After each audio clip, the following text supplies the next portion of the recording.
Hi hello welcome to our channel. నేను మీ సిరి. ఈరోజు మనం చెప్పుకోబోయే కథ ఇష్టమైన సకుడ పార్ట్ 157. కథలోకి వెళ్ళే ముందు లైక్ చేయడం మర్చిపోకండి ఫ్రెండ్స్. లైక్ చేశారనే అనుకుంటున్నాను. ఇక చూద్దాం రండి. సరే వదిలే, ఇంతకీ ఆ డైరీలో ఏముంది అని అమృత అడిగింది. వారిద్దరి ప్రేమ ఉంది, నన్ను ఏమీ అడక్కు. అదంతా గుర్తు చేసుకుంటే ధరణికి తల పగిలిపోతున్నట్టు అనిపించింది. ఆమె అలాగే అమృత ఒడిలో కళ్ళు మూసుకుని పడుకుంది. అమృత డిస్టర్బ్ చేయలేదు. హర్ష ధరణి ఇద్దరు జరిగినది గుర్తు చేసుకుంటున్నారు. ఇంకా చాలా కథ ఉందండి, ఏదైనా జరగచ్చు కాబట్టి ఆవేశపడకుండా భయపడకుండా చదవండి, సరేనా? ఇంటర్న్షిప్ కోసం యూఎస్ఏ వెళ్ళింది వేద. మేఘన బిజినెస్ స్కూల్లో జాయిన్ అయింది.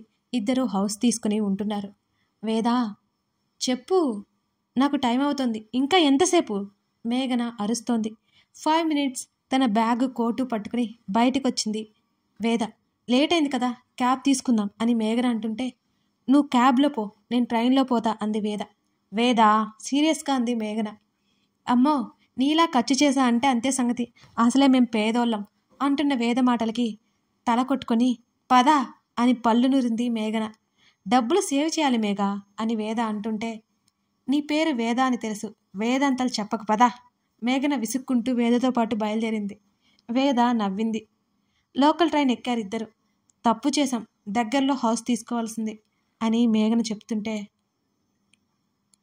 అక్కడ దొరకలేదు కదా, మళ్ళీ షిఫ్ట్ అవ్వడం ఎందుకు, ఏరియా బాగుంది. ఇద్దరు మాట్లాడుకుంటూ వెళ్ళిపోయారు. స్టేషన్ నుంచి చెరోదారి పట్టారు. ఉదయం వెళ్ళడం, సాయంత్రం అదే స్టేషన్లో కలుసుకొని ఇద్దరు ఇంటికి రావడం, చదువుకోవడం, పని చేసుకోవడం, వీకెండ్స్ సరదాగా తిరగడం, ఇలా రోజులు గడిచిపోతున్నాయి. ఓ రోజు సాయంత్రం వేద మేఘన ఇంటికి బయలుదేరారు. ఆ రోజు ట్రైన్ అవైలబుల్ లేదు. మేఘన బలవంతం మీద క్యాబ్లో బయలుదేరుతూ ఉంటే ఓ ఏరియా దగ్గర సడన్గా క్యాబ్ ఆపేసి నలుగురు గన్నులు పట్టుకొని ఉన్నారు. ఒక్కసారిగా ఇద్దరికి భయం పట్టుకుంది వాళ్ళని చూడగానే. లోకల్ పోలీస్కి కాల్ చేయాలి. వాళ్ళు రియాక్ట్ అయ్యేలోపు డోర్లు తీసి బయటకు లాగేశారు. డ్రైవర్ పరుగు పెట్టాడు. ఇద్దరు దగ్గరున్న డబ్బు బంగారం అడుగుతుంటే తన మెడలో ఉన్న చైన్ గట్టిగా పట్టుకుంది వేద. వేద ఇచ్చేయి, మేఘన వేదకి నచ్చజెప్తోంది. లేదు మేఘ, ఇది నాకు చాలా ఇంపార్టెంట్. వేద ససేమిరా అంది. వాళ్ళు తెలుగులో మాట్లాడుకుంటుంటే ఆ నలుగురికి ఏమీ అర్థం కాలేదు. వేద జుట్టు పట్టుకుని నవ్వుతూ ఆ చైన్ లాక్కోబోతుండగా మేఘన బ్రతిమాలింది వాళ్ళని. తను డబ్బు ఇస్తానంది, కానీ వాళ్ళు పట్టుబట్టారు ఆ చైన్ కోసం. చంపేస్తామని బెదిరిస్తున్నారు. వేద ఇచ్చేవే. మేఘన భయంతో వేదని బ్రతిమాలుతున్నా వేద వాళ్ళకి ఇవ్వలేదు. ఇది ఎప్పుడు తీయొద్దని మా అమ్మ చెప్పింది మేఘ. అప్పటికే వేద భయంతో కళ్ళల్లో నీళ్ళొచ్చాయి వేదకి. మేఘన తన దగ్గర ఉన్న డబ్బు, గోల్డ్, వస్తువులన్నీ ఇచ్చేసి వేదను వదిలేమని ఎంత బ్రతిమాలినా వాళ్ళు వినలేదు. మరో ఇద్దరు వ్యక్తులు వేదని ముందుకు లాక్కుని వెళ్ళిపోయారు. మేఘన దగ్గర మరో ఇద్దరు వ్యక్తులు పట్టుకొని ఉన్నారు. వాళ్ళ మాటలను బట్టి వేదను ఏం చేయబోతున్నారో అర్థమై మేఘనకి కాళ్ళు చేతులు ఆడలేదు. అదే సమయంలో ఒక కారు వెళ్తుంటే హెల్ప్ హెల్ప్ అని గట్టిగా చేతులు పైకెత్తి అరిచింది మేఘన. అప్పటికే వేదని లాక్కు వెళ్ళిపోతున్నారు. వాళ్ళు ఎటు తీసుకువెళ్లారో కనిపించలేదు. మరోవైపు తను హెల్ప్ అడిగిన కారు ముందుకెళ్ళిపోయింది. మేఘనకి ఒక్కసారిగా నిరుత్సాహం ఆవరించింది. కళ్ళల్లో నీళ్లు కారిపోతున్నాయి. అదే సమయంలో ఆ కారు మళ్ళీ వెనక్కి రావడంతో ఊపిరి వచ్చినట్లు అనిపించింది మేఘనకి. నా ఫ్రెండ్ని అటు తీసుకెళ్లారు, హెల్ప్ చేయండి. ఆమె ఇంగ్లీష్లో అరిచింది వాళ్ళని చూస్తూ. హర్ష అడావుడిగా అటువైపుకు వెళ్ళాడు. పరిగెత్తుతుంటే ఆ ఇద్దరూ ఆపారు అతన్ని. గగన్ కార్ల నుంచి బయటకు దిగాడు. ప్లీజ్ సేవ్ హర్, మేఘన ఏడుస్తూ బ్రతిమాలుతోంది.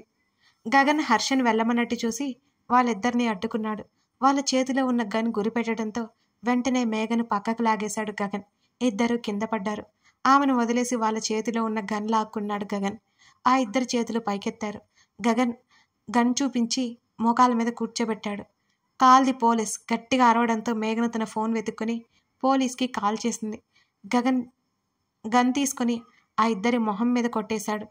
వేదన తీసుకెళ్లిన వైపు పరిగెత్తింది మేఘన. వేదన లాక్కెళ్ళిపోతుంటే ఆమె గింజుకోవడానికి ప్రయత్నం చేసింది. ఆమె వల్ల కాలేదు. ఆమె కిందకి తోశారు ఆమెని. వేద ముందుకు పడింది. వెంటనే ఒక అతను ఆమె జాకెట్ లాగేశాడు. వేద ఎదుర్కొనే ప్రయత్నం చేసింది, కానీ ఆమె శక్తి సరిపోవట్లేదు. ఆమె షర్టు పట్టుకుని లాగుతుంటే కాలితో అతన్ని తన్నింది. ఆ దెబ్బ గట్టిగా తగలడంతో అరిచి వేద చెంప మీద గట్టిగా కొట్టేశాడు. ఆమె వెళ్ళి కింద పడింది. ఆమె షర్టు వెనక భాగం నిలువున చీరింది. ఒక కర్ర పట్టుకుని వెనుకున్న వ్యక్తి మీద గట్టిగా కొట్టాడు హర్ష. ఆ అరుపుకి నెమ్మదిగా ఓపిక తెచ్చుకుని తల తిప్పి చూసింది వేద. ఎవరో కొత్త వ్యక్తి కనిపించగానే ఆమెకి ప్రాణం లేచి వచ్చినట్లు అనిపించింది వేదకి. సరిగ్గా అదే సమయంలో పోలీసు వెహికల్ వచ్చినట్టు శబ్దం వినిపించడంతో మిగతా ఇద్దరు మరోవైపుకు పరిగెత్తుంటే వాళ్ళ చొక్కా వెనక గట్టిగా పట్టుకున్నాడు హర్ష. వాళ్ళిద్దరిని పక్కకి కిందకి తోసి అతడు వేద దగ్గరికి వెళ్ళాడు. Are you okay? ఆమె భుజాలు పట్టి పైకి లేవదీశాడు. ఆమె బట్టలు చిరిగిపోయి ఉన్నాయి. కింద పడిన ఆమె జాకెట్ తీసి చుట్టూ కప్పాడు హర్ష. ఆమె మెల్లిగా అతన్నే చూస్తూ లేచి నిలబడింది. థ్యాంక్ యూ అని చెప్తూనే అతని మీదకు వాలిపోయింది వేద. ఏయ్ పిలుస్తూ ఆమె చుట్టూ చెయ్యేసి ఆమె చెంప తట్టాడు హర్ష. Megha, my friend. ఆమె నెమ్మదిగా మేఘన్ను చూపిస్తూ మేఘన కోసం అడుగుతోంది. అప్పటికే ఆమె తల శరీరం అంతా విపరీతమైన నొప్పిగా ఉంది. ఆమె కళ్ళు మూసుకుపోయాయి. ఆమెని భుజం మీద వేసుకుని హర్ష నడిచొస్తుంటే గగన్, మేఘన వాళ్ళకి ఎదురయ్యారు. అప్పటికే పోలీసులు రావడం, ఆ నలుగురు వ్యక్తుల్ని అక్కడి నుంచి తీసుకెళ్లిపోవడం జరిగింది. వేద, మేఘన కంగారుగా అతనికి ఎదురుగా పరిగెత్తింది స్నేహితురాల దగ్గరికి. హర్ష హాస్పిటల్కి తీసుకెళ్దామంటుంటే అందరూ కారెక్కారు. వెనకే వేద, పక్కన కూర్చుంది మేఘన. వేద వేద స్నేహితురాలు చెంప మీద తడుతూ నీళ్లు చల్లింది మేఘన. వేద నెమ్మదిగా కళ్ళు తెరిచింది. ఎలా ఉందే అని మేఘన అడుగుతుంటే గగన్, హర్ష అవాక్కయ్యారు. అప్పుడే మేఘన తెలుగులో మాట్లాడడం. అప్పటి వరకు వాళ్ళిద్దరూ ఇండియన్స్ అని అనుకున్నారు, కానీ తమ తెలుగు వాళ్ళని ఇద్దరికీ తెలీదు. బాగుంది, నీకేం కాలేదుగా అని అడుగుతూ మేఘన మీద నుంచి నెమ్మదిగా లేచి కూర్చుంది వేద. లేదు, నువ్వు పడుకో, హాస్పిటల్కి వెళ్తున్నావు అని మేఘన అంటుంటే ఇప్పుడు బాగానే ఉన్నాను, వద్దు వద్దు రూమ్కి వెళ్దాం అని ఆమె ముందు వైపు చూడగా డ్రైవింగ్ సీట్లో ఉన్న గగన్ ఆమెకి కనిపించలేదు. గగన్ వెనుక సీట్లో ఉన్న ఆమెకి పక్కనే ఉన్న హర్ష కనిపించాడు. ఆమె సర్దుకుని కూర్చుంది. హాస్పిటల్కి వెళ్దాం వేద, ప్లీజ్. ఇప్పుడు బాగుంది, వద్దు వేద చెప్తుంటేనే. అదే విషయం హర్ష వాళ్ళతో చెప్పింది మేఘన. వాళ్ళ ఫ్లాట్ అడ్రస్ చెప్పగా అటువైపుకి కారు తిప్పాడు గగన్. నెంబర్ తీసుకో వేద చెప్పింది. వాళ్ళిద్దరికీ తెలుగు తెలుసని తెలియక వీళ్ళు కారులో మాట్లాడుకుంటూనే ఉన్నారు. దిగేటప్పుడు తీసుకుంటానులే అన్నది మేఘన. ఆ చైన్ ఇచ్చేయచ్చు కదే, దానికోసం ప్రాణాల మీదకి తెచ్చుకోవాలా? థ్యాంక్ గాడ్ నీకేం కాలేదు కాబట్టి సరిపోయింది అని మేఘన కోప్పడింది. అది నాతోనే ఉండాలి, నాది వాళ్ళకి ఇస్తే చస్తే ఇవ్వను చెప్పింది వేద. ఏడ్చావులే, వీళ్ళు గనుక రాకపోతే దొరికిపోయేవాళ్ళం అని మేఘన గుండెల మీద చేయి వేసుకొని భయంగా చెప్పింది. క్యాబ్లో ఉన్నప్పుడు నేను పోలీసులకి కాల్ చేశాను, అందుకే అంత ధైర్యంగా ఉన్నాను. కానీ ఆ ముష్టి వెధవలు అలా రియాక్ట్ అవుతారని నేను ఊహించలేదు. వేద మాట చిన్నగా వస్తోంది. మేఘన భుజం మీద వాలి హర్షం చూసింది మరోసారి. అతని చెంప కనిపిస్తోంది. తను వాళ్ళ దగ్గర చిక్కుకున్న సమయంలో అతన్ని చూడగానే తనకి పోయిన ప్రాణం లేచి వచ్చినట్లయింది. తను ఎప్పుడూ అతనికి రుణపడి ఉంటుంది. వేద మనసులో అనుకుంది. వస్తువులన్నీ జాగ్రత్తగా బ్యాగ్లో సర్ది థ్యాంక్ యూ సో మచ్ ఇద్దరికీ చెప్పింది మేఘన. గగన్ ఏం మాట్లాడలేదు, నవ్వి ఊరుకున్నాడు హర్ష. మీ నెంబర్ ఇవ్వండి, మేము ఒకరోజు కలుస్తాం మేఘన చెప్పింది. ఇట్స్ ఓకే అన్నాడు హర్ష. లేదు లేదు ప్లీజ్. వెంటనే వేద కూడా అడిగింది. అతను సంశయిస్తూనే మొబైల్ నెంబర్ ఇచ్చాడు. మేఘన కారు దిగింది. బ్యాగులు తీసుకుని నెమ్మదిగా వేద కారు దించింది. హర్ష కారు దిగి ఆ ఏరియా చుట్టూ గమనిస్తున్నాడు. థ్యాంక్ యూ హర్షని చూస్తూ అతని చేతిని అందుకుంది వేద. అతను ఇబ్బందిగా చేతిని వెనక్కి తీసుకున్నాడు. ఆమె చిన్నగా నవ్వుకుంది అతను చేసిన ఆ పనికి. వాళ్ళిద్దరూ లోపలికి వెళ్ళిన తర్వాత వీళ్ళు బయలుదేరారు. హర్ష గగన్ ముఖముఖాలు చూసుకుని సన్నగా నవ్వుకున్నారు. రూమ్కి వెళ్ళగానే వేద ఫ్రెష్ అయి వచ్చింది. ఆమె కాలికి తలకి దెబ్బలు తగిలాయి. అయితే అవి పైకి కనిపించేవి కాదు. కాలికి పెయిన్ రిలీఫ్ కోసం స్ప్రే చేసి నొప్పి ఎక్కువగా ఉండడంతో పెయిన్ కిల్లర్ ఇచ్చింది మేఘన. వేద కంటే మేఘన చాలా భయపడిపోయింది ఆ సంఘటనకి. మేఘా, ఇప్పుడు నేను బాగానే ఉన్నాను కదా, ఇక వదిలేయి. ఇలాంటివన్నీ కామన్. నెక్స్ట్ టైం ఇలా జరగకుండా చూసుకుందాం అన్నది వేద. నోరు మూసుకోవే, నీకేమవుతుందా అని చచ్చిపోయాననుకో. వాళ్ళు మంచివాళ్ళు కాబట్టి మనకి హెల్ప్ చేశారు, లేకపోతేనా? మేఘన ముఖంలో అదే కంగారు కనపడుతుంది. మేఘన ఒడిలో తల పెట్టుకుని పడుకుంది వేద. ఒక చిన్న విషయం అండి, హర్ష వాళ్ళకి తెలుగు తెలుసని వేదకి మేఘనకి తెలియదు, కానీ గగన్కి హర్షకి తెలుసు. అదన్నమాట. మేఘన ఒడిలో తల పెట్టుకుని పడుకుంది వేద. బాగా భయపడ్డావా అని నవ్వింది వేద. భయపడ్డావా అని అంత తేలిగ్గా అడుగుతావే? వేద చెంప తడుతూ చిరుకోపంగా అంది మేఘన. నేను భయపడ్డాను, కానీ తప్పించుకోగలని నమ్మకం ఉంది. పోలీసులు వస్తారని తెలుసుగా అంది వేద. ఏమో, త్వరగా రాకపోతే మన పరిస్థితి ఏంటి? నా మాట వినవు నువ్వు. కారు తీసుకుందాం రెంట్కి అన్నది మేఘన. నాకు డ్రైవింగ్ రాదుగా. నాకొచ్చుగా.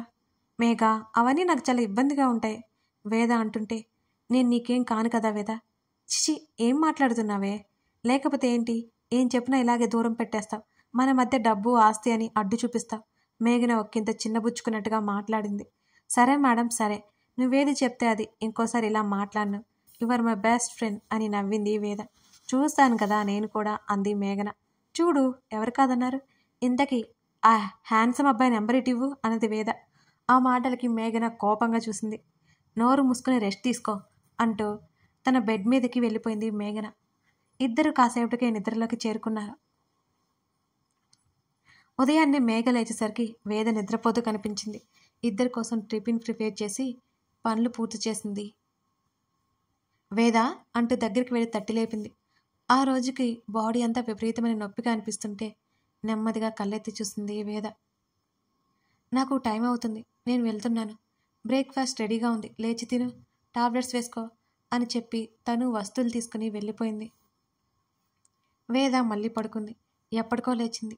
తినేసి నీట్గా ఉన్న ఇంటిని చూసుకొని నవ్వుకొని గ్రోసరీస్ అయిపోయాయని తెలిసి వాటి కోసం నెమ్మదిగా బయటికి వచ్చింది. మరో కిలోమీటర్ నెమ్మదిగా వాక్ చేసుకుంటూ వెళ్ళింది. ఆమెకి గగన్ కనిపించాడు.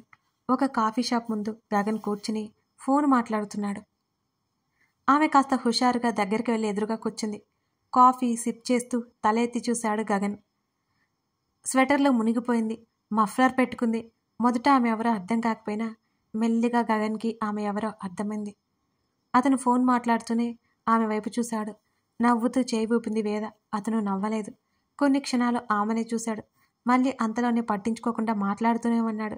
ఏం మాట్లాడుతున్నాడో కూడా వినిపించడం లేదు వేదకి. హర్ష కూడా అక్కడికి వచ్చి పక్కనే ఉన్న చైర్ లాక్కుని కూర్చున్నాడు.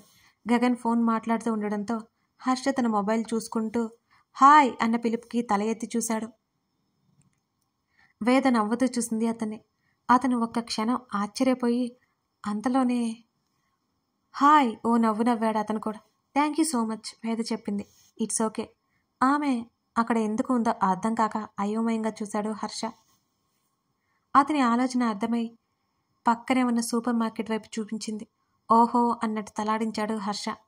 అతను ఇంకా ఏం మాట్లాడకపోవడంతో వీళ్ళేంట్రా బాబు చెరోవైపు ముఖం తిప్పుకొని ఉన్నారు? వేద నెమ్మదిగా గొనిగింది. ఆ మాటకి వెంటనే ఆమె వైపు చూశాడు హర్ష. తన మాటలు వినిపించినా అతనికి అర్థం కావని వేద లైట్ తీసుకుంది. వీరి సంభాషణ ఆంగ్లంలో ఉంటుందని గుర్తించాలండి. అంటే వాళ్ళు నలుగురు మాట్లాడుకునేటప్పుడు ఇంగ్లీష్లోనే మాట్లాడుకుంటారన్నమాట. మీరేంటి ఇక్కడ? వేద అదే నవ్వుతూ అడిగింది. వాళ్ళిద్దరు మాటలకు విసుగ్గా చూసి అక్కడి నుంచి వెళ్ళిపోయాడు గగన్. హాలిడేకి వచ్చాం అని అన్నాడు హర్ష.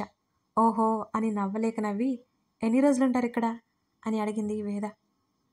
తెలీదు, ఎప్పుడు వెళ్ళాలనిపిస్తే అప్పుడు వెళ్తాం అని అన్నాడు హర్ష. తన గురించి ఏమైనా అడుగుతాడేమోనని వేద ఎక్స్పెక్ట్ చేసింది, కానీ హర్ష ఏం అడగలేదు. మీరు కూడా గ్రోసరీస్ తీసుకోవడానికి వచ్చారా అని అడిగింది వేద. అతను లేదన్నట్టు తలాడించాడు. మరి కాఫీ తాగడానికి వచ్చారా అని నవ్వింది. అవును అని అన్నాడు హర్ష. మీరెక్కడుంటారు?